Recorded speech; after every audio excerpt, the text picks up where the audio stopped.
This episode is brought to you by Marqeta. When it comes to your payments provider, you can't afford to compromise. Marqeta's modern payment solutions flex with your business without the trade-offs. Stable and agile, secure and innovative, scalable and configurable. If they say you can't have it all, don't believe them. Your business demands more. Choose a payments provider that delivers more. Choose Marqeta. Visit marqeta.com/Spotify to learn more. Once upon a mundane morning, Barb's day got busy without warning. A realtor in need of an open house sign. No, 50 of them, and designed before 9. My head hurts. Any mighty tools to help with his plight? Aha! Barb made her move. She opened Canva and got in the groove. Bulk creating Canva sheets. Create 50 signs fit for suburban streets. Done in a click, all complete. Sweet! Now, imagine what your dreams can become when you put imagination to work at canva.com.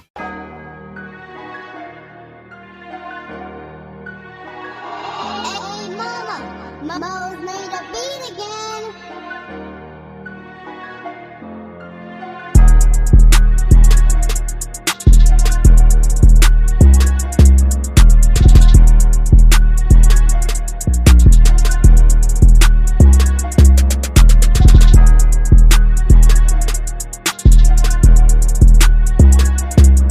That'd be all right. All right. Hello. Welcome in. It's Birds of Feather Podcast. Boy, Q City. You know who I am. and we are here for a live react versus the Carolina Panthers. Just a quick point for the betting pod. Remember how we said we are either really right or really wrong? I would not be surprised at an 0-5 week for both of us, just to be honest with you. You got how about them Browns? Yeah, you got Minnesota. That was just bro. Before we get into any other game, this is a live react for the Falcons. But you see how I started talking about another game first and foremost, because I don't even know if the Falcons played this game, to be honest with you. The defense did. The defense decided to play.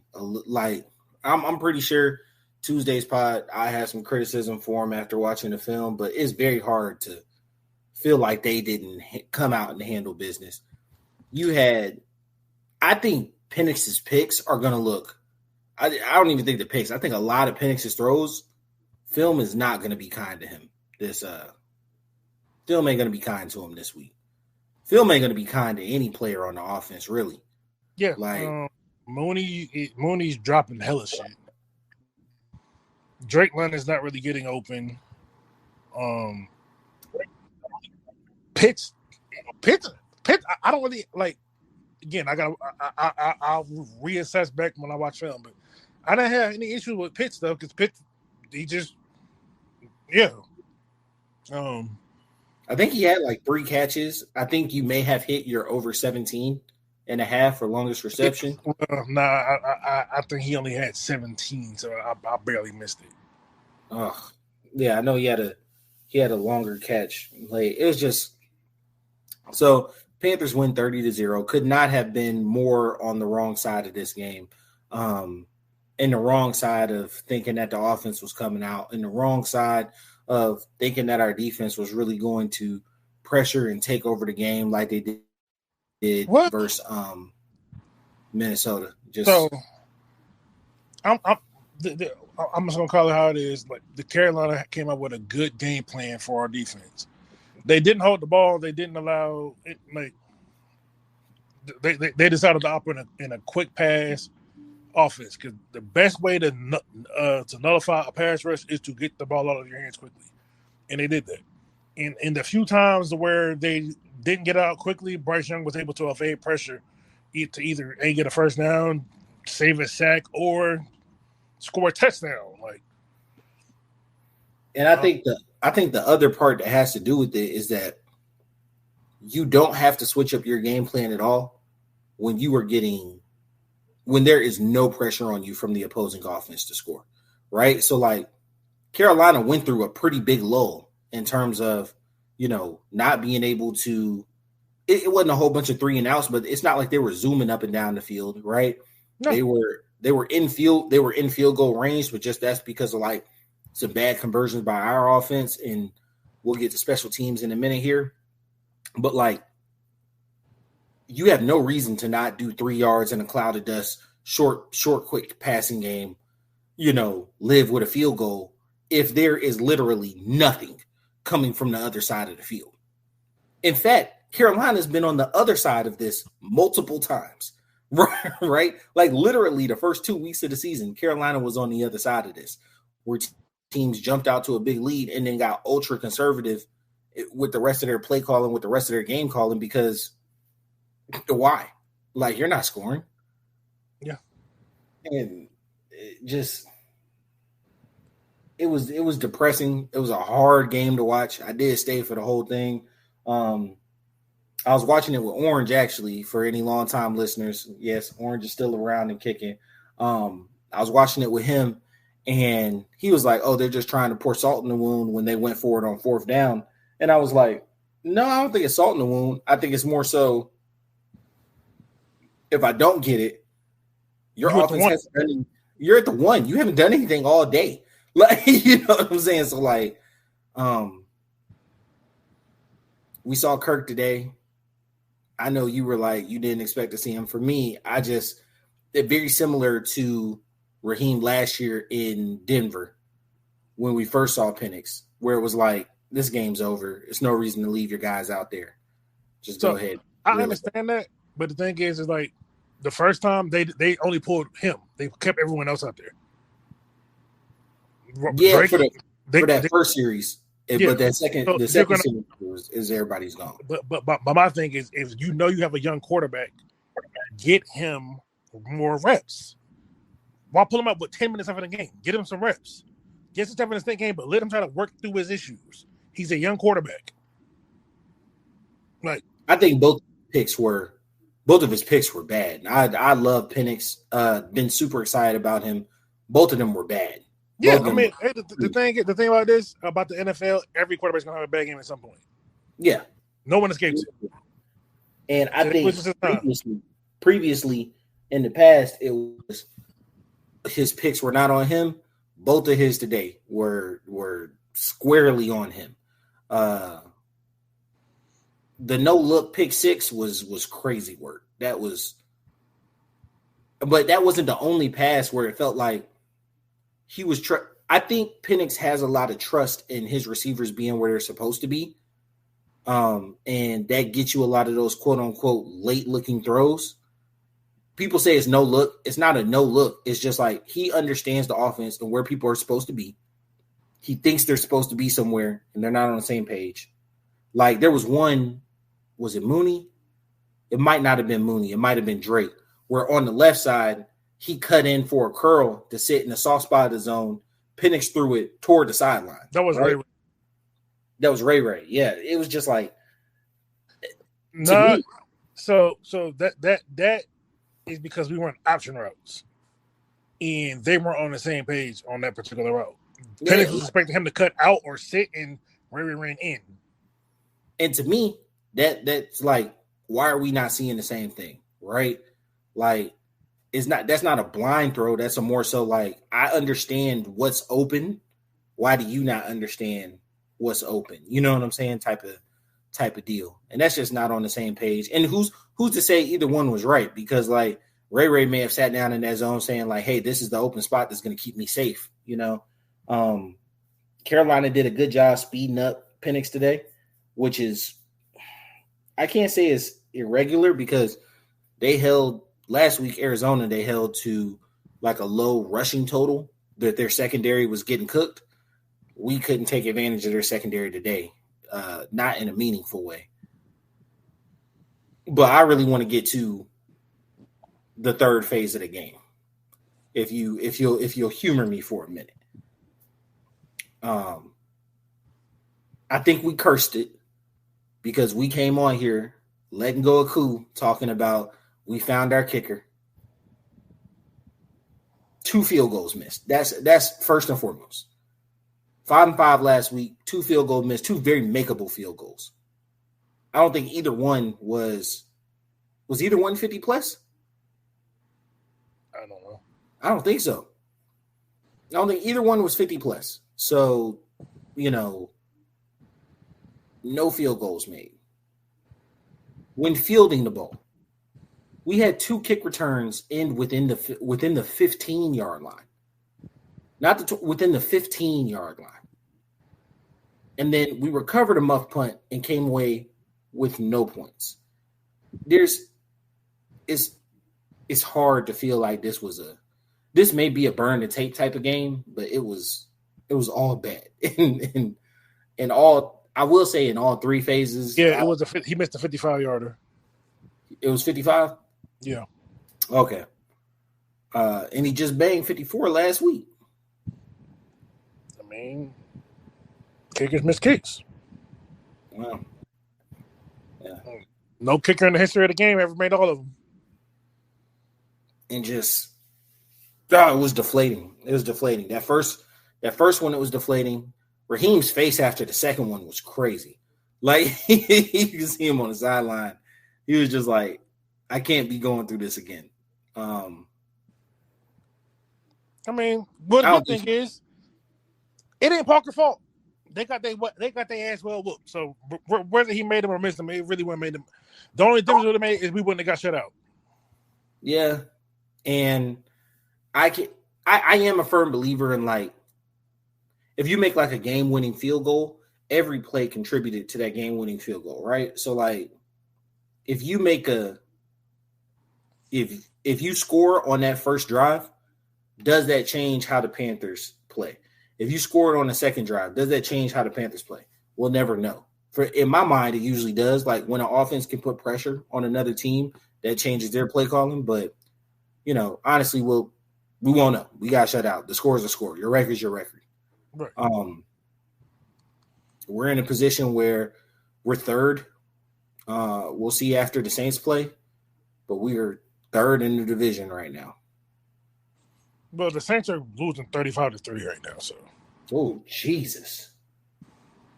And that's when I last looked, like 10 minutes ago. So it could be worse. That's like that Viking Cincy game. Boy, they built that. All right, well. As y'all can see, I checked out for football for just like a little minute. I got the Bears and Cowboys on. I just turned it on in the background. But I was I had to sit and process, bro. Like I was like, yo, what did I just see, man? Oh, correction, 38-3, but yeah. It's like, what did I just see? We'll probably, and it's still a minute left in the second quarter. I think I want to hear from our coaching staff kind of what they saw and what they thought and whatnot. But the burning the timeouts in the first half type stuff, because we can't get play calls in. The some of the offensive play calling. I think Raheem was understandable about Jimmy Lake last year. He understood that he needed to change that and he needed to upgrade. I'm not calling for Zach Robinson's job, but I am saying through 3 weeks, this is not the best look for him right now.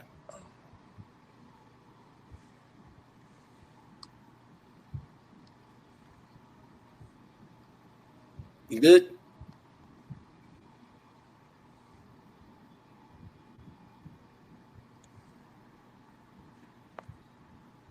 Make sure he ain't got no technical difficulties. I think he's going in and out. Okay, there we go. We're moving again. You good? Good? Can you hear? I don't know if Taj can hear or see. Yeah, all right. He probably gonna drop and come back.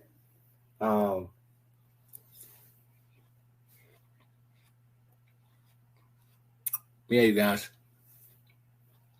It ain't a good look. It ain't a good look. It ain't what I, wanted to see. It ain't what. Honestly, I don't think anybody called this game. Vegas had the Falcons 8 points better than Carolina. You know what I'm saying? So it ain't crazy to me to think, hey, this is going to be a game where we can really let things loose and get to know our offense. If you would have told me before kickoff if Penix was benched with 10 minutes left in the fourth, I would have called you crazy. Or I would have thought the score was our way. 30 to 10 or 30 to zip. All right. You get here? You good? Yeah. You bet? Yeah.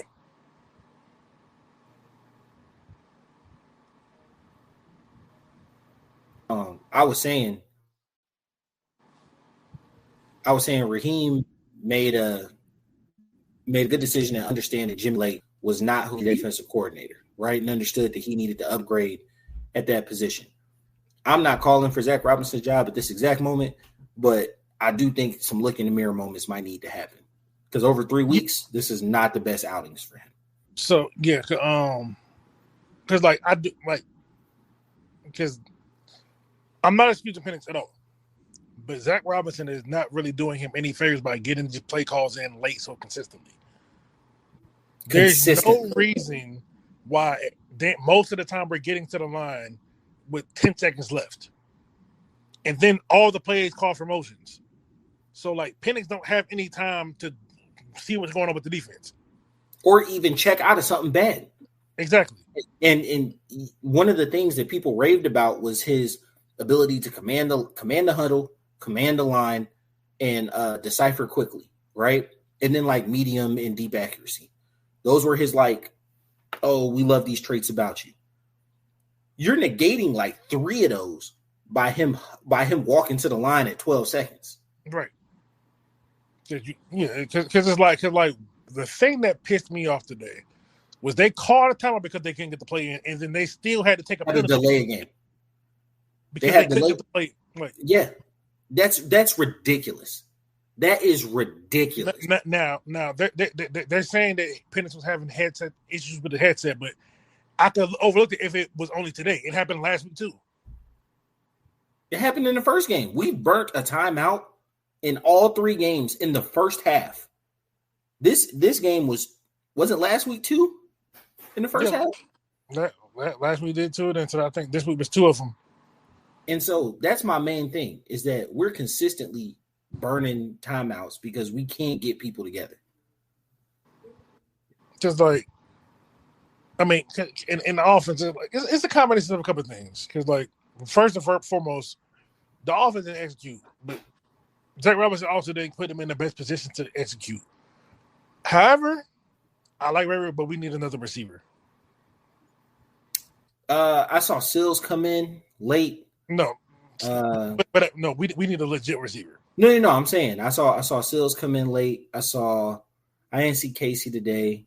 Casey didn't dress because he got a concussion still. Didn't see, and we haven't brought nobody up to my knowledge. So like, I don't know if the answer is on the roster. It's not. It might be Casey, but I don't. I think we need. I think we need something else. Yeah, it could. If very well could be Casey. If very well could be, but I need something more. Because I'm not gonna lie, Mooney had a pretty bad day as well today. Yeah, like you can't drop the ball, and it just overall, I don't think that Penix is having Penix. Every quarterback misses throws. So like people stop with this is a Penix issue. No quarterback has never not missed a throw. It happens. It's part of the position. You're going to miss.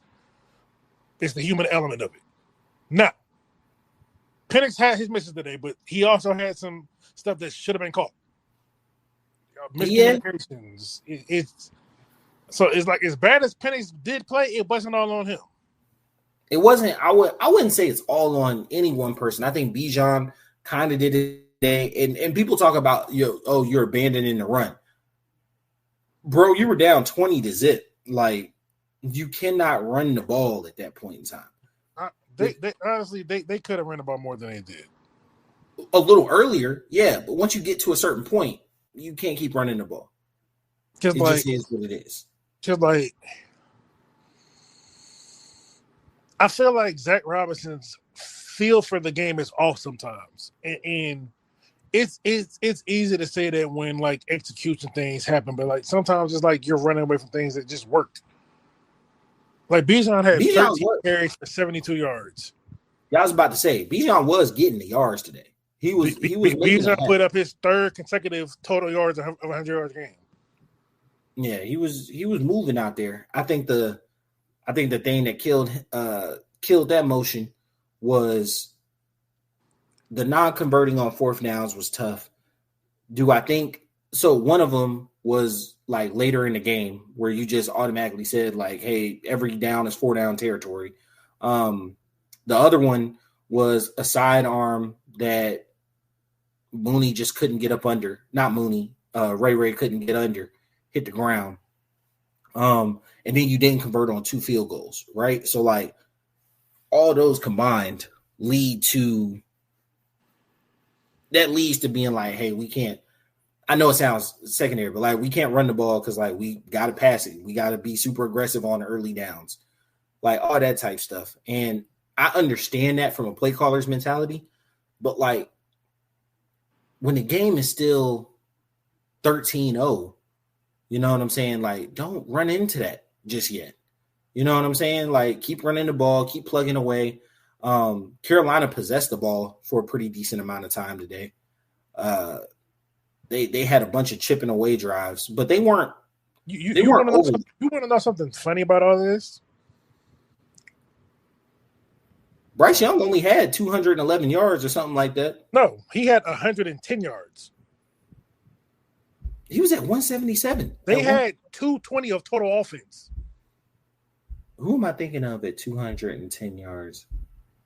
No one had 210. They had 210 yards of offense total. No, I'm thinking of another game. I was watching all the games, so I'm thinking of another game. Yeah, Bryce Young, because we outgained them by 110 yards. Yeah, Bryce didn't have no monster day. Time of possession, we had that. Like, if you look at the box score, look, we had more first downs. People, they converted on third downs. They were 3-for-11 on third down. The defense did the job. It's just short fields. The offense completely stunk it up. Yeah. Those short fields will do it to you every time. Look, we had 11 drives. They only had 9 drives. And they scored. They didn't score. Averaged more yards per play. We had more passing yards. So what? They had 11 drives. They scored 2 touchdowns. No, we had 11 drives. They had 9. No, okay. So they had 9 drives. They scored 2 touchdowns, 3 field goals. Something like that, yeah. 2 touchdowns, 3 field goals, and then a pick 6. Yeah. Okay. Okay. No, never mind. Time they out of this by 3 minutes. It was 2:08. It was 28 minutes to 31 minutes and 58 seconds. Yeah. So 4 minutes, basically, yeah. But penalties, they had 6 penalties for 55 yards. We had 3 for 23. It wasn't penalties this time. It was just execution. Yeah, my thing is like if you see the score is 30-0, then they got an ad beat. But if you watch the game, it was just like it wasn't like Carolina was like it wasn't like they were dominating us. It's just the offense couldn't get shit going. Yeah. Because they only had 15 total first downs. We had 17. I think there's a good story in here, and like I said, I don't think film session gonna be kind to anybody. It's not, but I felt because this is honestly how I feel. Right, I feel like the defense came ready to work. I feel like the offense came. Oh, we're gonna get right on Carolina. They probably thinking the same thing me and you was thinking yesterday. Mm-hmm. Oh, it's gonna be a get right game. We gonna come and we gonna do this, and they laid flat on their fucking back and got fucked. Yo, I told him, I said, yo, giving it up like a drunk girl at a frat party, bro. I said, yo, this is crazy right now. Wet blunt at a party. I'm touching passing around, bro. Like it was so disappointing, bro. I think that's the part. Is that like I allowed myself to believe. And that's a me issue. That's a me problem. That's not y'all. Y'all been the Falcons as long as y'all been the Falcons, right? I allowed myself to believe that we had a decent offense and an outstanding defense. And like you proved to me that is completely wrong. Baker yet again led another fourth quarter late drive comeback for a win, right? So that's 3 in a row. We lost to our division rival, and the Saints are dookie water. So like, hey, look, this ain't division based. But look, I ain't even mad about how the Rams lost. that was crazy. That was crazy, bro. The place exploded when that happened, bro. Not only did he block the kick, but he scored off it too. And then the Jets kicker, the Jets guy did the same exact thing like 2 minutes later. Will McDonald for the Jets did the same exact thing like 2 minutes later. And then like blocked it and scored. And then who was it? Cleveland blocked Green Bay's kick. And then kicked again, and Orange went stupid once Cleveland won. But yeah, just I said earlier, I was like, yo, what's up with kickers? Because the Colts kicker missed two field goals. The Titans kicker missed 2 field goals. You had field goals getting blocked on left and right hash for the day. It's not a great day for kickers today. It ain't been a great year for kickers. Kickers been missing, period. Like, yeah, it's been tough out here. We'll be back, you guys. You got anything closing, Taj? On the next week, they got a good ass kicking. Hopefully, they go home, look yourself in the mirror, have that man they need to have, and get back to work next week because we got a good Commanders team coming before this bye week. So hopefully we can go to bye week 2-2 before we get to Buffalo. Yeah. And the Commanders were able to win pretty handily without Jaden Daniels. So like, I'm not looking forward to that. We're a better team than this, though. Because I'm not scared. I'm not scared of the Commanders' offense. I feel like our defense will do fine. I just need the offense not to do what they did this week. Yeah, there's a couple teams hitting 0-3 right now. They were going to be desperate because they were 0-2. A couple of those teams were able to like get out of that hole. A couple of them fell to 0-3. We got to stop there's no bleeding going on per se, but like we don't want to have a losing streak going into the bye week and then a real tough opponent coming out of it. Like you said, let's get to 2-2, and then maybe that early bye is a blessing. We get healthy and we're ready for Buffalo. Not to skip over the Commanders. If anything, that's a big game, right? For us to get right. Yeah, definitely gonna need it. So appreciate you guys. Follow us on BOAF Media at all platforms. Hit that subscribe button, hit that bell so that you get notified whenever we go live. You can find us on Apple and Spotify at Birds of a Feather Podcast. Appreciate it. It's been your boy Q City. Your boy Ty Bravado. We out. Peace.